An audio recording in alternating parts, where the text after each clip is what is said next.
திருப்பரங்குன்றம் தீப விவகாரத்தில் 2014ஆம் ஆண்டு தீர்ப்பை நடைமுறைப்படுத்த கோரி உயர்நீதிமன்ற மதுரை கிளை முன்பு வழக்கறிஞர்கள் ஆர்ப்பாட்டத்தில் ஈடுபட்டு வருகின்றனர். கூடுதல் தகவல்களை தருகிறார் செய்தியாளர் ரஃபீக் ராஜா. ரஃபீக், விரிவான தகவல். முக்கியமாக திருப்பரங்குன்றம் மலை உச்சியில் உள்ள தூணில் தீபம் ஏற்ற வேண்டும் என்று தனி நீதிபதி பிறப்பித்த உத்தரவால் சர்ச்சை கிளம்பியது. இந்த விவகாரத்தை பொறுத்தவரை ஏற்கனவே கடந்த 2014ஆம் ஆண்டு உயர்நீதிமன்றத்தில் 2 நீதிபதிகள், அதாவது நீதிபதி MM சுந்தரேஷுடைய அமர்வு தீர விசாரணை செய்து அங்கு மத நல்லிணக்கத்தை ஏற்படுத்த வேண்டும் என்று ஒரு உத்தரவு பிறப்பித்துள்ளது.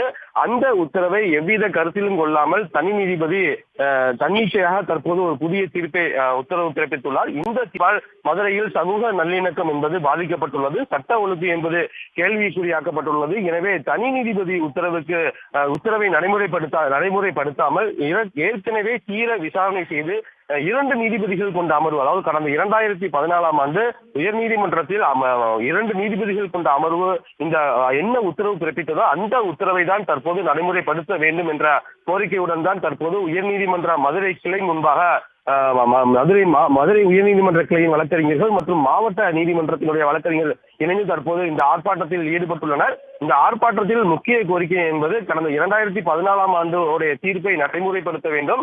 மேலும் நேற்று ஆர்ப்பாட்டத்தில் ஈடுபட்ட சிலர் மதுரையினுடைய பாராளுமன்ற உறுப்பினர் சு வெங்கடேசன் மற்றும் விடுதலை சிறுத்தை கட்சியினுடைய தொல் திருமாவளவனை பற்றி அநாகரிகமாக விமர்சனம் செய்துள்ளனர். எனவே அவர்கள் மீது உரிய நடவடிக்கை எடுத்து மதுரையில் மத நல்லிணக்கத்தை நடைமுறைப்படுத்த வேண்டும் என்ற கோரிக்கையுடன் தான் தற்போது இந்த ஆர்ப்பாட்டத்தில் ஈடுபட்டு வருகின்றனர்.